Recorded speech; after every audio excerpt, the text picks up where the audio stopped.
Hi nurses, welcome to Shift Change, the podcast for nurse leaders who are ready to shift their thinking from just a nurse to claim their position as a powerful agent for change.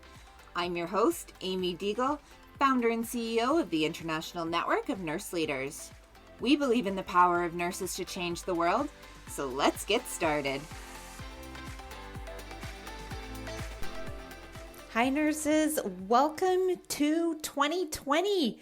I am so excited to be bringing you our first episode of 2020. This is a new year, a new start, and there is a lot of momentum right now for nurses. The World Health Organization designated the year 2020 as the year of the nurse and midwife.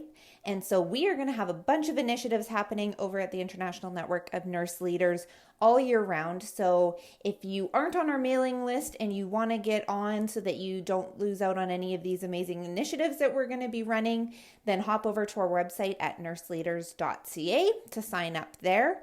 And as well, make sure you're getting involved in all of your local organizations for anything that they're doing for the year of the nurse and the midwife 2020.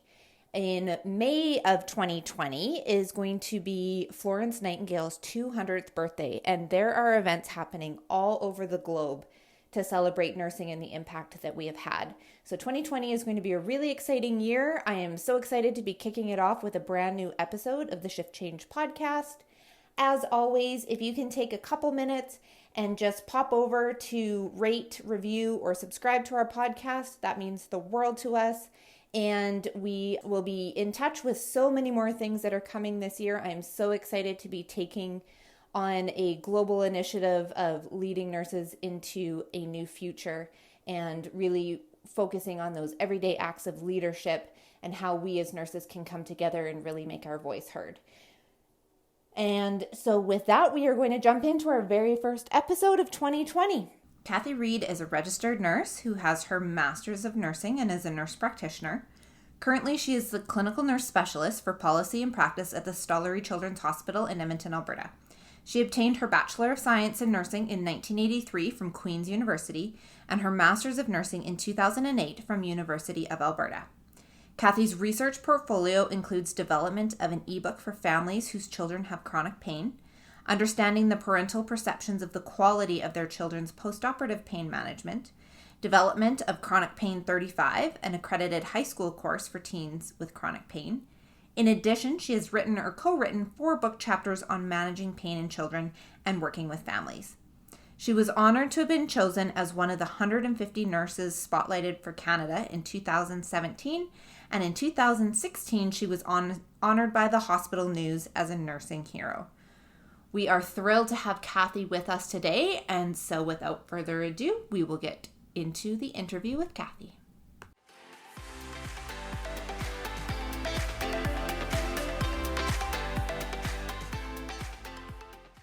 So welcome to the Shift Change podcast, Kathy. I am just thrilled to be talking with you today.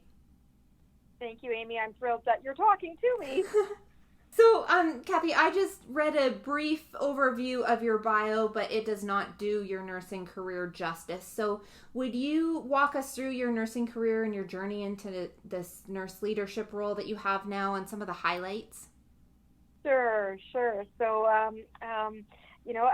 I went to high school in Northern Ontario and remember going through my high school years with some amazing nurse mentors from my small town who really encouraged me to go into nursing because, of course, back in the 70s, as a female, it was nursing or teaching. Mm-hmm. And I was able to have these wonderful role models who encouraged me to go into nursing and not only to go into nursing, but to go into baccalaureate nursing right off the bat because, of course, back then you had the 2 streams of the RN program and the BSCN program, and I was really encouraged to go into the BSCN program. So I was thrilled. I could still remember skipping down my street of my small town when my acceptance to Queen's University for the BSCN program came in the mail, and how excited I was to be going to Queen's.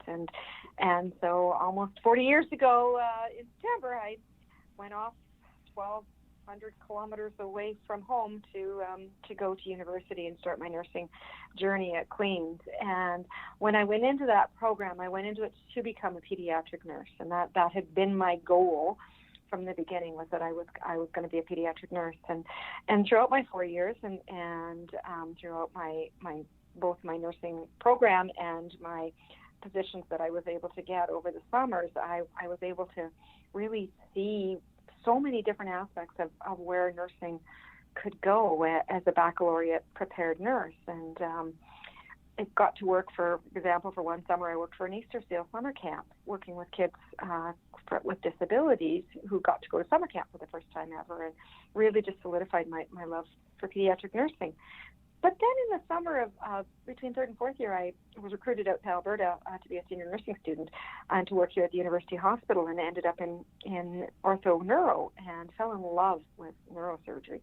Absolutely fascinated by working with people who'd had injuries or brain injuries, and really getting a good understanding of neuroanatomy and neurophysiology and what that meant to someone. So went back, finished my fourth year, graduated, got married, and my husband said that we're going to Alberta. And I said, fine, for 2 years. We're coming out here for 2 years, and I'm going back and working with sick kids. And here I am, almost 36 years later, we're still out here. So I started, my first job actually was gerontology and geriatric rehab until I got my Alberta license. Because back then, of course, you couldn't be licensed it wasn't a pan-Canadian license, so I was licensed in Ontario and then had to qualify under the Alberta rules. So really spent my first 4 or 5 months in geriatric rehab, which was the opposite end of life that I wanted to work at. But again, what a learning experience to get to spend that kind of quality time with people at the end of their life, and to get to know them and their families. And then, of course, once I got my Alberta license, it's like, boom, I'm going to neurosurgery. I'm coming back here. Got to work with the amazing Dr. Keith Aronik, who was chief resident, and spent about the next 10 months or so working in neurosurgery and just learning so much. Then my pediatric calling kicked back in and went, nope, Kathy, it's time to get to peds, the one you loved. So in October of 1984, I started as a pediatric nurse here at the University Hospital, working on a huge unit. It was 36 beds, and it had everything for kids ages 6 to 16. So we certainly didn't have specialized units back then. We took everybody by age group. So spent the next 5 years or so working with mainly the school-age adolescent population, and just loving my opportunity to get to know these kids and these families and be part of their lives for however long that would be. Sometimes we got to know them for a few days, and sometimes we got to know them for a few years, depending on what their conditions were. And just really refocused my pediatric love of pediatric nursing forever. And then in 1989, I got encouraged to actually go try teaching. And back then, we still had the old hospital schools of nursing. So I went and taught pediatrics at the University of Alberta School of Nursing for about a year, which really helped me hone my teaching skills. Came back to the hospital and became what is now the equivalent of a clinical nurse educator, and worked at the hospital. And then time to have some kids. Stayed home, was at home with my daughter when, unfortunately, qualifying cuts started to happen, and my position was actually abolished when I was on a mat leave. And it was devastating at the time to feel like I was going to lose my career, when in fact I had some actually amazing mentors and nurse leaders, and this is one of the reasons why leadership is so important.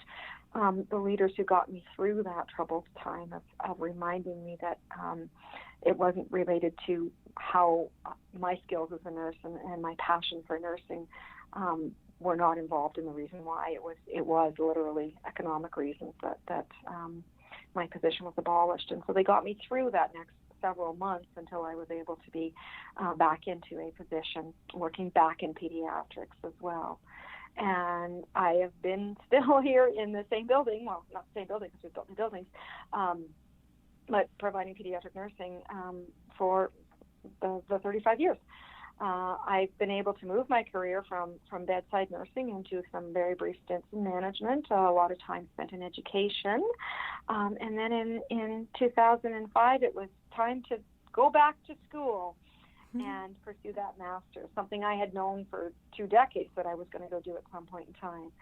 So again, my leaders fully supported me to go back to school and do the master's and do the nurse practitioner route. It was certainly a position that the Stollery has been embracing for quite a few years, of encouraging us to go back and get our NPs and have NP positions when we came out.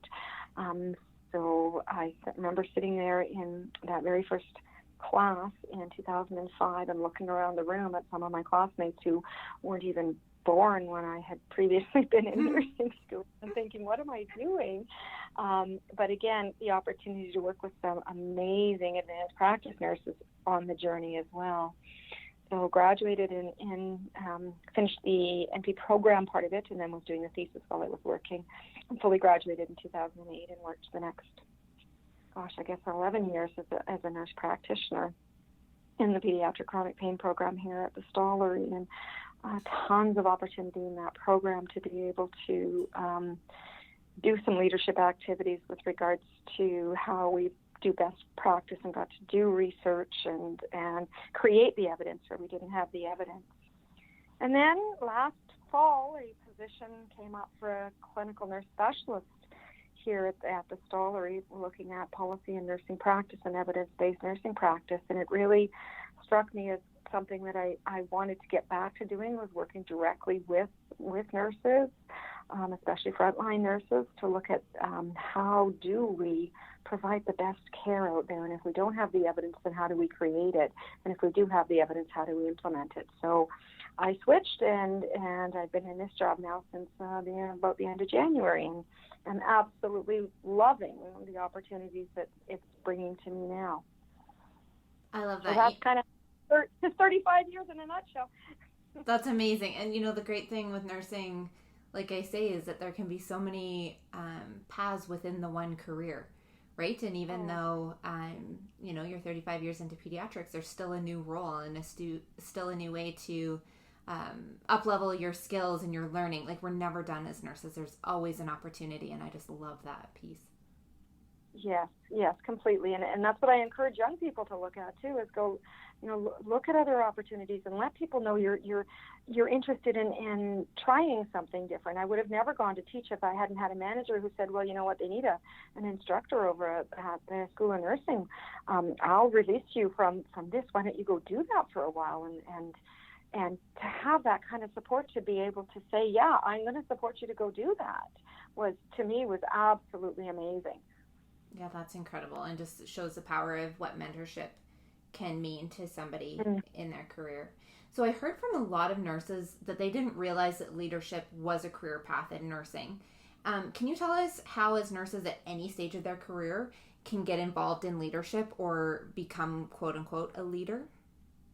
Yeah, so there's so many different opportunities to just take advantage of small leadership opportunities that would then build your path if you want to get into larger ones. And so by small ones, I mean things like volunteering on a committee, whether that be in your workplace or outside of your workplace. Just start putting that hand up and go, you know what, that's something that's interesting to me. There's lots of practice support groups, for example.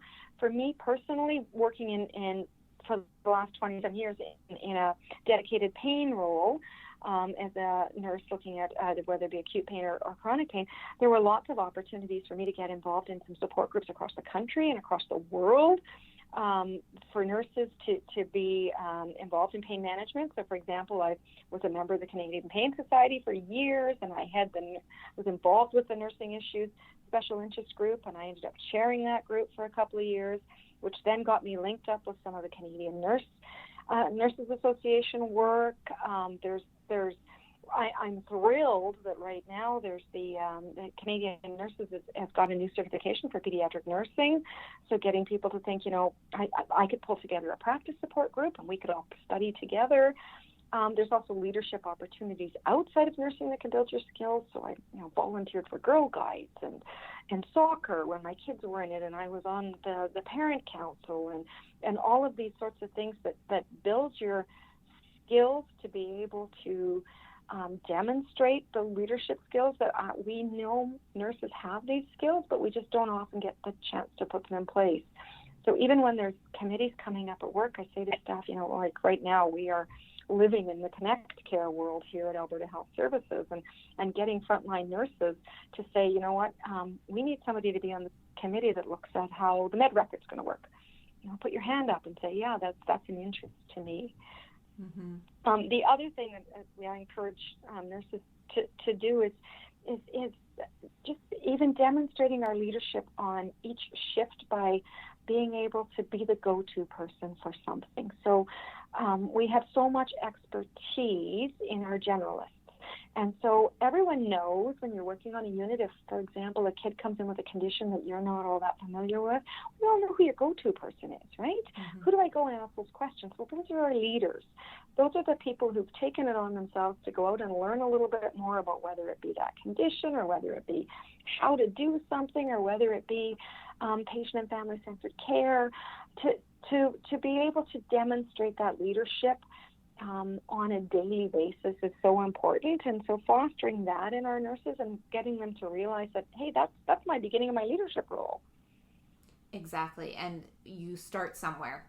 Anything that you can do that's helping to better somebody else, influence them, motivate them, that's leadership. And so you're right, even those small pieces of just who is the leader on the unit on a certain day, and how can you be that person to somebody else, always willing to lend a helping hand. I think that's where leadership really starts for nursing. Now, you mentioned that you had some more formal leadership positions, management roles. Do you have any advice for a nurse who's interested in shifting from that clinical role into more of a management or formal leadership role? Yeah, and it's let people know that that's something that you're interested in. Do some reading on it. Do some background checks on it to see, like, is that a role? And then, just go for it. If you think it's something you're passionate about, go in and try it. And there's often temporary positions that people can go into where they can try it out. Like I said, I was released to go do education and then came back to the floor, and it taught me that was something I was interested in. I've heard from other people who've gone and tried something and went never again, right? Mm-hmm. So letting people know that, I am interested, and perhaps, the next time the unit manager goes on a mat leave, consider me for that position for the year and figure out whether or not that's something that I want, and volunteer for committees, that kind of stuff that can let people know that you're interested in formal leadership. And I think I like to make the distinction between leadership and management, because they aren't the same. Mm-hmm. And so when we talk to people about whether or not you want to go into a management role, then go pursue management type courses so that you prepare yourself, versus leadership roles that are a little bit, I see our educators, for example, as leadership roles, and there's a lot of people who want to go into those kinds of roles. So then do it temporary. Take somebody's position while they go off on their mat leave, or I'll go off on a different leave and try it for a while and see. That's such great advice, and as simple as let people know you're interested. I think a lot of times nurses, especially because we're a heavily female dominant industry, we're waiting for somebody to kind of tap us on the shoulder, and that happens sometimes. We've heard from some of the other guests that they got tapped on the shoulder, and that's really what propelled them into their leadership path. But for those people who aren't getting tapped on the shoulder but are interested, let somebody know. It's not that you're not the right fit because somebody's not saying it. It's just they probably don't know you're interested. So really finding that courage to speak up is a great first step. So thank you for bringing that forward. Oh, you're welcome. So I always ask every guest any resources that they use to help support them on their leadership journey. Anything that you want to discuss or bring forward as far as books or podcasts, courses, anything like that that's kind of your go-to for some leadership type resources? Yep. The number one being find a mentor, and find some different mentors. Find those people who you gel with, and find those people who maybe you don't gel with as well, that you can then bounce your ideas off. I'd be nowhere if I didn't have my career mentors. And I was just actually saying to somebody outside too, when my one career mentor retired a couple of years ago, I'm still grieving that loss. I'm thrilled that she's having a environment. But finding those mentors is really important. I actually, my phone is actually sitting here resting on my Canadian Perspective of Advanced Practice Nursing book that is well-eared, well-loved, that I have used since it came out a few years ago, and it has been my go-to when I look at advanced practice nursing and what the roles can do, and all of our different domains of practice, and reading different chapters in this on a regular basis. I'm a journal reader, so I love to read the Journal of Nursing Leadership and the Journal of Advanced Practice Nursing and the Journal for Specialists in Pediatric Nursing are the three that I read on a regular basis. And it's interesting that one of the things that I find hard for a lot of nurses is having access to these kinds of resources. It's tough to get a library access to be able to read online journals. They're not always available. So I say to people, if you see something and you've seen an article and you think you want to read it, like shoot me an email and I'll get you a copy of it. Or I actually have contacted the authors of articles myself, and they'll happily send you a PDF copy of it. Wow. So yeah, and then of course be a sponge when you go to conferences or when you go to sessions, and never be afraid to walk up to some of those people that are speaking about something that interests you and introduce yourself. And every time I've done it, it's just everyone has been like, thank you for coming up, and here's my card, and give me a call, and would love to chat further. And I think in nursing we're all really quite interested in helping other people out on the journey. I would agree with that 100%. You know, this podcast wouldn't actually have happened had it not been for kind of 20 seconds of insane courage and me going up to some of these nurse leaders at the annual general meeting last spring and saying, hey, I have this idea for this thing. Would you do an interview? And them saying yes. So right there just shows, you know, if you have the courage to approach some of these people, you will be wildly surprised how generous they are with their time and wanting to help champion and support that next generation of nurse leaders. Precisely, right? Some of us are getting to the point in our careers where we're saying, okay, I only have so many years left in this. How am I going to foster that next generation to have the wonderful experiences that I have had? Exactly. I love that.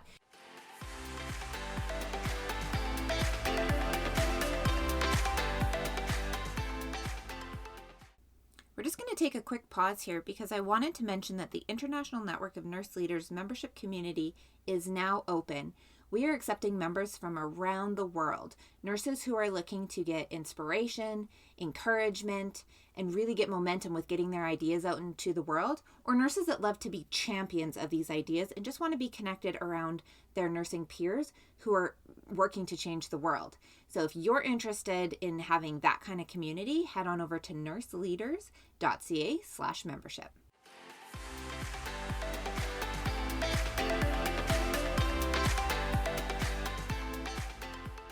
So you mentioned having mentors is kind of the key piece to your growth. How important is it to have a support network of like-minded people to help champion you through your leadership journey? And by like-minded, I mean people that are looking to advance the nursing profession, people that aren't stuck in kind of that complaining level. So they don't necessarily have to have the same opinions on certain topics as you, but just that like-minded for growth and change and really wanting to help better and advance the profession.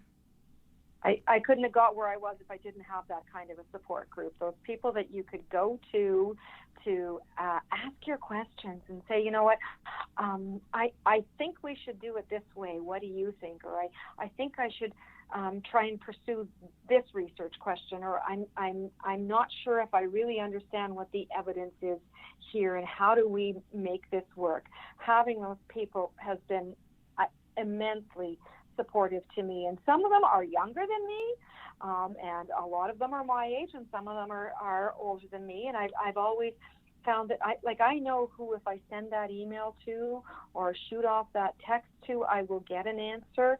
And even if the answer is I don't know, but let's do this together and find it out. And I have found that creating that network snowballs, that you can recruit more people into that network. and they're there to help you. So find those like-minded people, and find some of those people that you admire who maybe take it in a different direction, who are willing to say to you, I don't think that's great because. And I think that's important too, because you're right, we don't want everybody to believe us, or we'd all just go in the wrong direction all the time. Absolutely. So for those listeners out there that are thinking that would be something that you would be interested in, you can visit nurseleaders.ca/membership to learn about the International Network of Nurse Leaders Membership Community, which is pulling together mentors and mentees who are looking to better the nursing profession. So, Kathy, what do you think is one of the biggest challenges facing nursing today? I know there's a wide breadth of topics we could talk about, but is there a certain one that you want to address today that you think is a challenge that's facing nursing, and how would we go about solving that challenge? So one of the ones that I'm really quite passionate about right now is finding our voices and using our voices. And so when I look at the literature that strongly supports that we are the most trusted, if not the second most trusted profession in the world, and yet we're not out there with our voices. Everybody says they love nurses and everybody trusts nurses, but where are we? Where are we in things like media? So these kinds of podcasts are huge. But when we look at, there was a study in the American Journal of Nursing that came out in 2018 that looked at, journalists' experiences with using nurses as sources in health stories. And I read that one with it's so true. Where are we? Why aren't we out there? When they want to do a health story, where is nursing? Because we're the ones who are here doing so much of this work. And what that paper really found was that only 2% of health stories identify nurses as the source. Mm-hmm. And how do we change that? How do we get our voices heard out there? So the reasons for that included things like they don't know what we do. Health reporters, actually, everybody loves nurses, but do they really know what we do? Mm-hmm. So how do we tell people what it is we do? And I don't mean by do, I don't mean like I come to work and I take vital signs, I do this. What is the value that having us in your care? And how do we articulate that to the public? And more importantly, how do we articulate that to the people who are the encounters? How do we let politicians know? And how do we let our MPs and our MLAs and those sort of people know how important it is that we are at the bedside? The second thing is that they absolutely have no idea how to find us. We work in big organizations. They know to pick up the phone and call communications, and communications will put them in touch with a doctor in a hurry, but they don't necessarily put us in touch with a nurse. We're not offered up. We aren't strategic in engaging them, and I don't know whether we all have the confidence to say, you know what, put me up there, I'll talk about that story. So to me, that's one of the things that I'm really trying to encourage nurses to do is, get your elevator speech ready to explain what it is you do and the value you bring to the patients and the families and the system, so that if you ever get in the elevator with the health minister, you got your 2 minutes. Let them know what it is that you do, or if you ever get to speak to somebody, a reporter or something, be ready to share with them your value and what it is that you provide to patients and families. So it's not so much about us and who we are and what we do, but the importance of having us here in the healthcare system.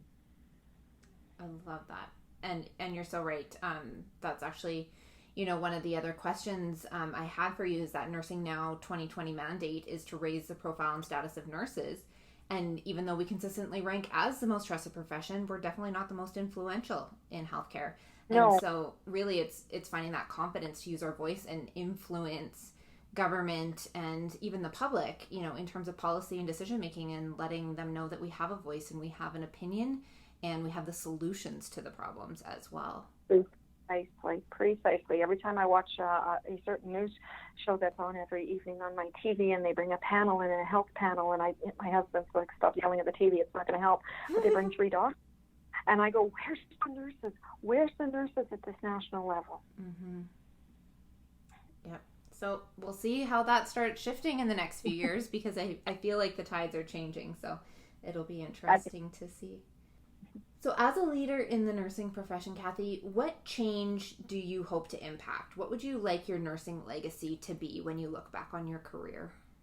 Oh, I know. I've thought about this one a lot, and I think for me, the biggest thing would be to continue to have young people see nursing as an amazing career. I really worry about we're not, people don't see nursing as all the options that are available out there, and the importance of this wonderful, wonderful career. And how do we get people to come into it and stay in it? How do we get people to see the value of what it is that we do, and why you would want to spend the next 40, 45 years of your life doing this? And so for me, that anytime I get a chance to meet with a student, I take the one-on-one opportunity and say, let's go for coffee. Let's talk about what it is that we've done and what you can do and where your career can take you in this. So for me, that's one of the huge ones. And another one is I really want to see full scope of practice for everyone. It breaks my heart to know that we've educated people for 4 years to provide them with a BSCN, and then we restrict them as to what it is that they can provide in care by having policies, for example, that are restrictive, or turf wars over who does what. And I really think that it does a disservice to not only to our patients and to our families, but to the organizations that paid for the schooling, to say, well, we're going to put all that money into doing it, and then we're not going to let you do what we really expect you to do, and what we as nurses know we can do. Mm-hmm. I think you're well on your way to creating that legacy. And, what are some things that we can do to attract more people into our profession and retain the nurses we have? You mentioned taking that one-on-one time with the students, with the new nurses. Is there anything else that we as a whole, or the people that are listening to this podcast, that they can be doing on a daily, weekly, monthly basis to help with the recruitment and retention of nurses? I think we need to get more active in our high schools when young people are making those sort of career choices, so that nursing's there as a career choice option for them. And I think, again, if we bring it back to being more vocal in the public and people seeing more nurses in mainstream media and in stories, and seeing us out there of what the possibilities are, we would attract more people into it. From a retention point of view, we have to realize that everybody's coming in with I think basic education, but a million ideas, and we have to embrace those ideas and support them when they're making suggestions for how we can affect change. There's nothing worse than a new grad coming into an area and being told, well, we're not going to do it that way because we've always done it this way. So embracing what ideas new grads do bring, so that they can feel free to challenge some of our old ideas that maybe need to go away.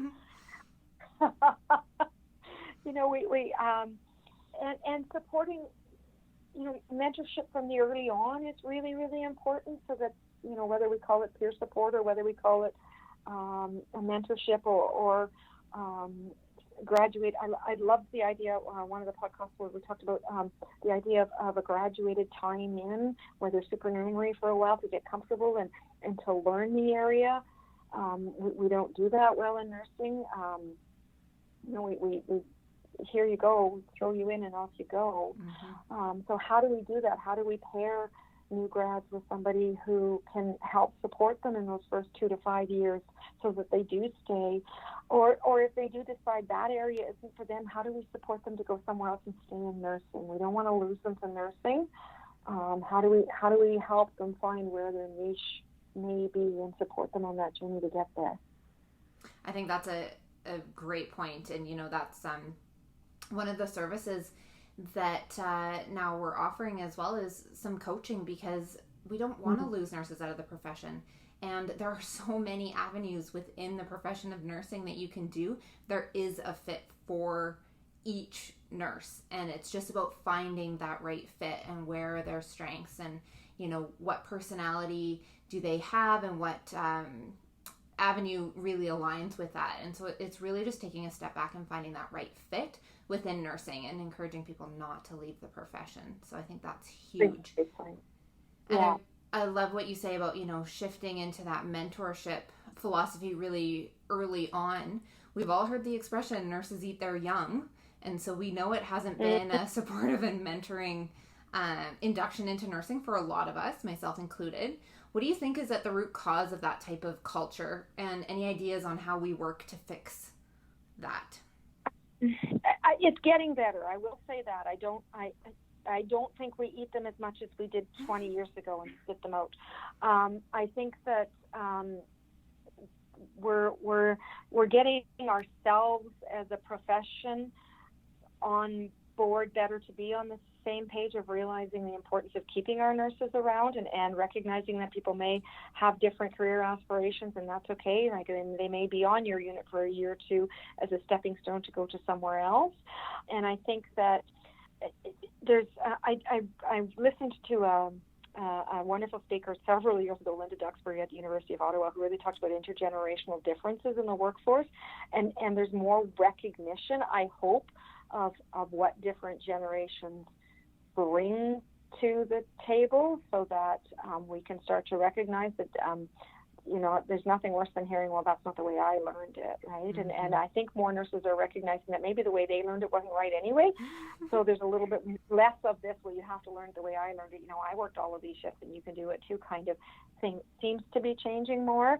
I really do still notice, however, and I think a lot of people do notice, like we lost that generation of nurses out of Alberta in the early 90s, and I think we're still seeing the effect of that. And when you look around the units, like we have that, there's just that gap of those people who would be in their mid-careers that just aren't here. So we've had to make some of our younger people move up into positions earlier than perhaps we did 20, 30, 40 years ago. But they're young and they're great and they're enthusiastic and they come with a different perspective. And I think that has helped maybe get rid of some of that eat our young. I hope. I really do hope. I think you're right. I think it is shifting. I'm speaking from experience, which was, 14 years ago. So again, quite a while. So we'll put it out there to the listeners. If you're a new grad or a young nurse, do you feel like that culture is still there? We would love to hear from you on social media.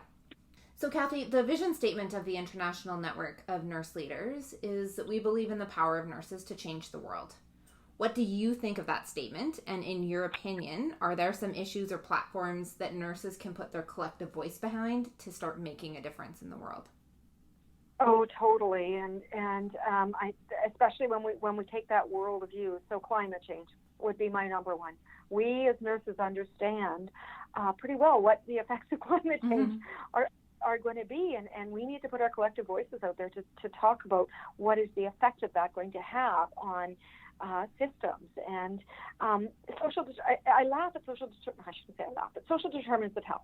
So it seems that medicine has jumped on board now with understanding social determinants of health, and Danielle Martin's written books about it, and people, and I'm just, part of me is sitting there going, but nurses have been dealing with social determinants of health since I've been a nurse. Like, this has been something that we have been working on at a local level and at the national level for a long time. So I'd like to see us continue to do some of that kind of work of really understanding that people live in a system, and we can influence the system to help support people. So, I laugh that, I shouldn't say that, I laugh, but the CMA this week was talking about doctors going back and doing home visits, and I'm like, nurses have been doing this forever.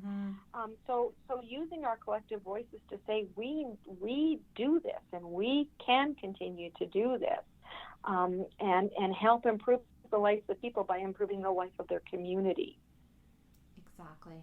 I love that. So what are some things that you see happening today that make you proud to be a nurse and proud of where our profession is heading? Stuff like this, right? We're doing these kinds of things. We're getting the word out there. I see young nurses who are bright and enthusiastic and see this as a career and come in with some absolutely wonderful ideas of how they can influence other nurses and how they can improve how we provide care. I see, nursing schools are back to filling up. We don't have open spaces in it, so I know we're getting there, that people are seeing nursing as a career, and supporting them to be the best they can is so important to me as we go forward. And when I hear people say, I wouldn't encourage my kid to go into nursing, it breaks my heart, because I would have loved it if my kids got into nursing. I would have supported 1,000% to go into nursing, because there's just so much that we can do as nurses.